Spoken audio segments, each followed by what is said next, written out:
Hello everyone. তো আজ একটু কিছু টেকনোলজি সম্বন্ধে কথা বলা যাক। ব্লগটা বানাচ্ছি আর ভিডিওটা রেকর্ড করছি একটাই আম, একটা নতুন সিরিজ শুরু করতে চলেছি, যেটা হবে টেকনোলজির উপর। তো ইচ্ছা রয়েছে আম, দুটো তিনটে সিরিজ শুরু করার, not at one one time,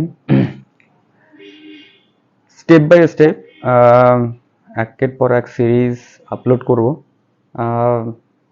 তো মেনলি ফোকাস এরিয়া যেটা দুটো, একটা হলো টেকনোলজির উপর বানানোর ইচ্ছা রয়েছে, আর আরেকটা রয়েছে বিজনেস রিলেটেড, মানে বিজনেস অ্যানালিসিস, স্টক মার্কেট, কেমনভাবে কোম্পানি ফর্ম হবে, কেমনভাবে কোম্পানি চলবে, কোম্পানি রেজিস্ট্রেশন, কি কি ক্ষেত্রে কোম্পানির, মানে ধরুন একটা কোম্পানির ফর্ম করতে হলে কি কি ডিপার্টমেন্ট লাগবে, আগে থেকে কি কি প্রিকশন নেওয়া দরকার, আম, কিছু আম, এরকম কিছু জিনিস, লিগাল লিগাল টার্মস, আরও অনেক জিনিস একটা কোম্পানি ফর্ম করতে দরকার হয়।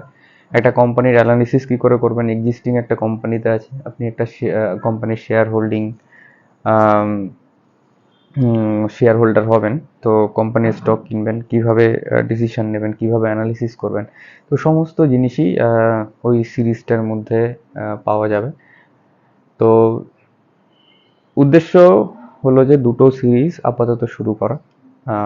Technology, one is technology, second is company analysis, stock market, and then কীভাবে আপনার ওয়েলথ ম্যানেজ করবেন, ওয়েলথ ম্যানেজমেন্ট, পারচেসিং ডিসিশন, কতটা আপনার কাছে ক্যাশ থাকা দরকার, যেটাকে বলে ইমার্জেন্সি ফান্ড। তো এইগুলো নিয়েই দুটো সিরিজ শুরু হবে। তো ফার্স্ট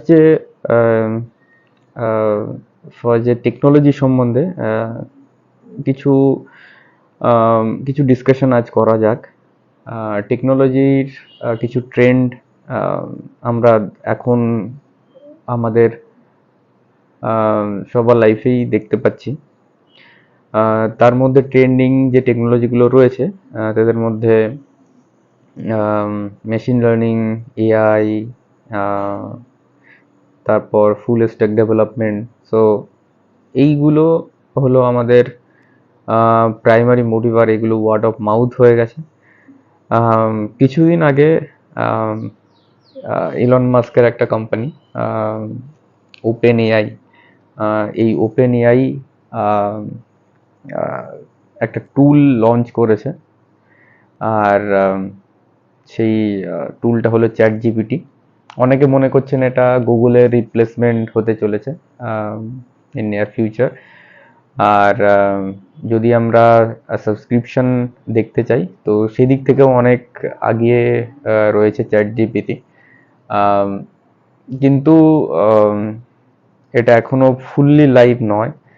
আর চ্যাট জিপিটির যে ডেটা, মানে ধরুন যে ডেটার উপর দাঁড়িয়ে চ্যাট জিপিটি নিজের ডিসিশন দিচ্ছে, কিংবা আপনি যে কোশ্চেনগুলো চ্যাট জিপিটিকে করছেন, chat GPT is a human interactive tool, right? তো আপনি যখন তাকে কোনো কোশ্চেন করছেন, তো অ্যাট সাম পয়েন্ট চ্যাট জিপিটির ডিসিশন নিতে হয়। সো ডিসিশন নেওয়ার পিছনে যে অ্যালগোরিদম কাজ করছে, সেটা হলো পিওরলি মেশিন লার্নিং, তারপর আরও কিছু ডিপ লার্নিং টেকনোলজি রয়েছে। তো এই টেকনোলজিগুলোই অ্যাকচুয়ালি যে আপনার ইন্টারাক্টিভ টুলটাকে তো ভালো করে রিপ্রেজেন্ট করছে আপনাদের কাছে, এত ভালো করে। ধরুন আপনি কোনো কোশ্চেন করলেন, এটা সত্যি ঠিক যে আপনি এখন যদি কোনো কোশ্চেন চ্যাট জিপিটিকে করেন, এটা কোনো কন্ট্রোভার্সিয়াল কোশ্চেন হলেও তার অ্যান্সার দেবে না, সেটা আপনি দেখতে পারেন। সো আপনি যদি জিজ্ঞাসা করেন যে মানে ধরুন কনফিডেন্সিয়াল কিছু ইনফরমেশন যদি আপনি জিজ্ঞাসা করেন, অর আপনি যদি খারাপ ইন্টেনশন নিয়ে এমন কিছু কোশ্চেন চ্যাট জিপিটিকে করেন, চ্যাট জিপিটি ওখানেই দাঁড়িয়ে যাবে, ও কোনো অ্যান্সার দেবে না, অর রাদার রেশনাল টাইপের কিছু অ্যান্সার দেবে। তো এইগুলো হলো তার লিমিটেশন। অন্যদিকে আপনি যদি গুগল ওপেন করেন, এই লিমিটেশনগুলো অনেকটাই কম। সো মানে হঠাৎ করে এআই টেকনোলজি কিংবা এই যে আর্টিফিশিয়াল ইন্টেলিজেন্স হঠাৎ করে এমন ওয়ার্ড অফ মাউথ কি করে হলো, হঠাৎ করে সবাই এত জেগে কেন গেল?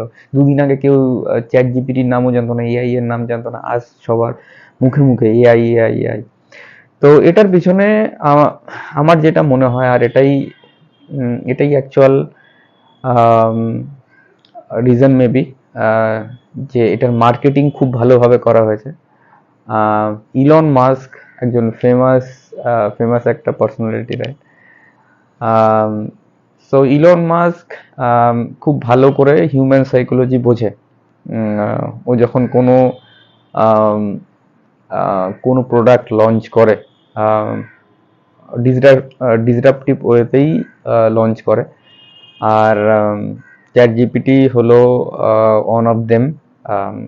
তো ওরই একটা প্রোডাক্ট ব্রেন চাইল্ড বলতে গেলে চলে। ওপেন এআই যখন ফর্ম হয় তখন ইলন মাস্ক কোম্পানিতেই ছিল, আর মেজর রোলেই ছিল তার, মানে কো ফাউন্ডার হিসেবে ছিল, কো ফাউন্ডারের একজন ইলন মাস্ক। তারপর আই মিন তারপর কিছু সময় পর ইলন মাস্কের টেসলা, যেটা কিনা ওর প্রাইমারি কোম্পানি বললে চলে, স্পেস এক্স আর একটা কোম্পানি। তো এই কোম্পানিগুলোর মধ্যে ইলন মাস্ক ধীরে ধীরে ইনভলভ হতে শুরু করে। আর ইলন মাস্ক এখনো ওপেন এআই এর বোর্ড মেম্বার, কিন্তু direct day to day decision Elon Musk নেয় না। বাট এই ব্র্যান্ডিংটা যেটা আপনারা দেখতে পাচ্ছেন, মানে ওয়ার্ড অফ মাউথ, এটা তো ছোট কোনো ব্যাপার নয়। এখানে প্রচুর টাকা ইনভলভমেন্ট রয়েছে, মার্কেটিংয়ে প্রচুর টাকা খরচ করা হয়েছে। যেভাবে ওয়ার্ড অফ মাউথ হয়েছে, তো এখানে প্রচুর টাকা মার্কেটিংয়ে দিয়েই ওয়ার্ড অফ মাউথ করা হয়েছে এটাকে।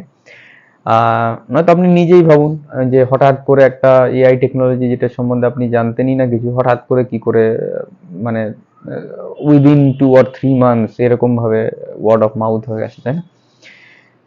তো যেটা যেটা সবাই, অনেক ইউটিউবার অনেকেই এটা বলছে যে এআই টেকনোলজি 80% কিংবা 70%, 75% যে রিপিটেটিভ ওয়ার্ক যারা করছেন তাদের কাজটা ধরুন এআই টেকনোলজির হ্যান্ডওভার নিয়ে নেবে, মানে তাদের জব লসের সম্ভাবনা খুব বেশি। আমি এটা মনে করি না পার্সোনালি, কারণ আমি যদি প্রিভিয়াস কিছু ট্রেন্ড ফলো করি, আর প্রিভিয়াস ধরুন টেকনোলজি নতুন কিছু নয়, টেকনোলজির আপগ্রেডেশন, ইনোভেশন এগুলো হবেই। টেকনোলজি এরকমই এরিয়া। আর আফটার সাম ডিকেডস কোনো টেকনোলজি খুব বেশি সার্ভাইভ করে না, নতুন নতুন টেকনোলজি টেক ওভার করে। আর এটাই হলো বিউটি অফ টেকনোলজি। আপনি নতুনভাবে ইনোভেশন করবেন, নতুনভাবে আপনার লাইফকে সিম্পলিসিটি করার জন্য প্রবলেম সলভিং কিছু স্কিল নিয়ে নতুন টুল এর জন্ম হবে। আর এভাবেই এটা চলতে থাকবে। নতুন নতুন টেকনোলজির ইনোভেশন যদি না হয়, তাহলে আমাদের ধরুন টেকনোলজির কোনো মিনিং নেই। টেকনোলজি তো আমাদের, টেকনোলজি মিনস টেকনিক, তাই না? টেকনিক নতুনভাবে অ্যাপ্লাই করে কম কাজ করার আর রিপিটেটিভ ওয়ার্ককে আমরা কিভাবে বিট করতে পারবো, নিজেদের লাইফকে কিভাবে ইজি করব, প্রবলেম সলভটা কিভাবে দ্রুত হবে, কিভাবে আমরা প্রবলেম সলভিং খুব এফিশিয়েন্ট ওয়েতে করতে পারবো। এটাই তো টেকনোলজি, তাই না? তো আপনি নিজেই ভাবুন না, যখন কম্পিউটার প্রথম প্রথম লঞ্চ হয়, তাই না? তো তখন সবারই ফিয়ার ছিল যে কম্পিউটার হয়তো বা আহ, আয় রোজগার সবার নিয়ে নেবে, কম্পিউটার রিপ্লেস করে দেবে।